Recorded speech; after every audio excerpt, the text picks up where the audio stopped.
qui a sorti un bouquin où elle fait des révélations. J'ai pas toutes les informations parce que j'ai pas encore lu le bouquin, mais croyez-moi, je vais le lire. Mais elle fait des révélations hyper extrêmes sur Kevin. Ok, moi j'ai parlé avec Kevin depuis. Apparemment, il a l'intention de porter plainte. Qu'on est dans une gigantesque exagération. Je crois que c'est peut-être même fait. En tout cas, ce qui est sûr, Carla avoue qu'elle était au courant des tromperies et que la dernière, avec Belle, a aidé à prendre sa décision de demander le divorce. C'est intéressant parce que elle m'a quand même accusé d'être un menteur. Elle m'a accusé d'être un mytho.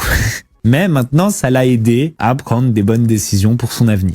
Alors, je peux comprendre, attention, je peux comprendre que sur le moment, t'es dépité, machin. Par contre, moi, ce que je trouve que ça prouve, ça, c'est que le jour où c'est devenu public, et c'est pas moi qui le dis, c'est toi qui le dis dans ton bouquin, Carla, c'est que le jour où c'est public, que tu réagis et que tu divorces. Maintenant, moi, j'ai eu des échos, je vous dis que c'est des échos, des sources, j'en sais rien, je suis pas sûr que c'est vrai, mais il y en a beaucoup, et de beaucoup de sources différentes, où ça dit carrément que parfois, c'était un commun accord, qu'il est arrivé que Carla attende carrément que Kevin ait fini de s'amuser.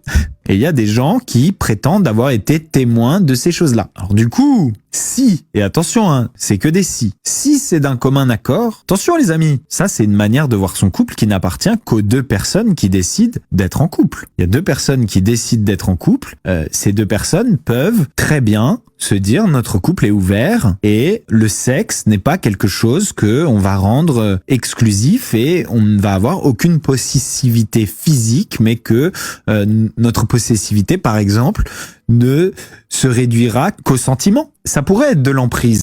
Se réduira qu'au sentiment. Ça pourrait être de l'emprise. C'est possible. Ça pourrait être de l'emprise. Si et seulement si ce couple et cette famille ne rapportaient pas autant d'argent. Amis, je vais vous dire un truc. Dans l'ordre, sur les réseaux sociaux, le couple, la famille, les enfants, c'est des choses qui font gagner énormément d'argent. C'est un commerce gigantesque. Et quand je vous parle d'énormément d'argent, je vous parle de sommes vertigineuses. Alors, est-ce qu'on est vraiment sous emprise ? Ou est-ce qu'on est en train de profiter d'une situation extrêmement lucrative ? Je pense être en droit, moi, connaissant les réseaux sociaux, ayant carrément des chiffres sur ce que rapporte une grossesse en termes de placement de produits, en termes d'engagement, ce que rapporte un enfant sur les réseaux sociaux, les placements de produits qui y sont liés, l'engagement. Les amis, l'engagement, ça se monnaie, c'est-à-dire que lorsqu'on fait énormément de vues et qu'on a beaucoup de followers, chose qui se gagne énormément à travers la famille et le fait de faire des enfants, eh bien, on vend les placements de produits bien plus cher. Moi, je sais que pendant ces périodes-là, on vend les placements entre 5 et 10 fois plus cher. Ça rapporte énormément d'argent. Et c'est là qu'on est en droit de se poser la question, est-ce que cette petite famille idéale que tu vois, toi, ne pas être idéale, mais que tu gardes coûte que coûte, est-ce que tu la gardes coûte que coûte parce que tu es sous emprise, ou est-ce que tu la gardes coûte que coûte parce que tu sais l'argent que ça rapporte, parce que tu sais que ta situation de vie y est liée. C'est des gens qui sont extrêmement dépensiers, c'est des gens qui sont amoureux du luxe, c'est des gens qui sont prêts à faire de la sorcellerie pour être très riches.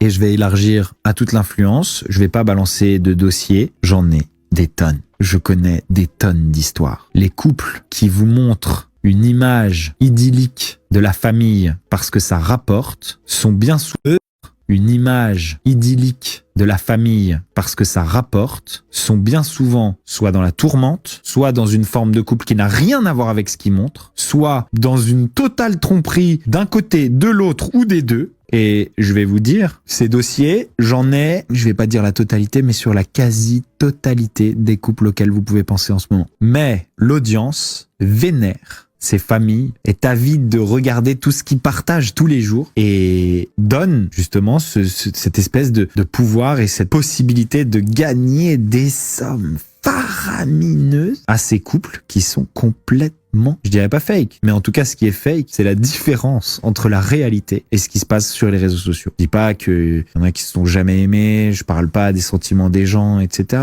Je vous parle de la réalité. Vous voyez, si on est capable de mentir sur la nature de l'histoire d'amour, de la famille, en vendant de la perfection alors que ça l'est pas, si on est capable de faire ça, alors est-ce qu'on n'est pas capable de faire perdurer un couple et une famille, carrément de faire des enfants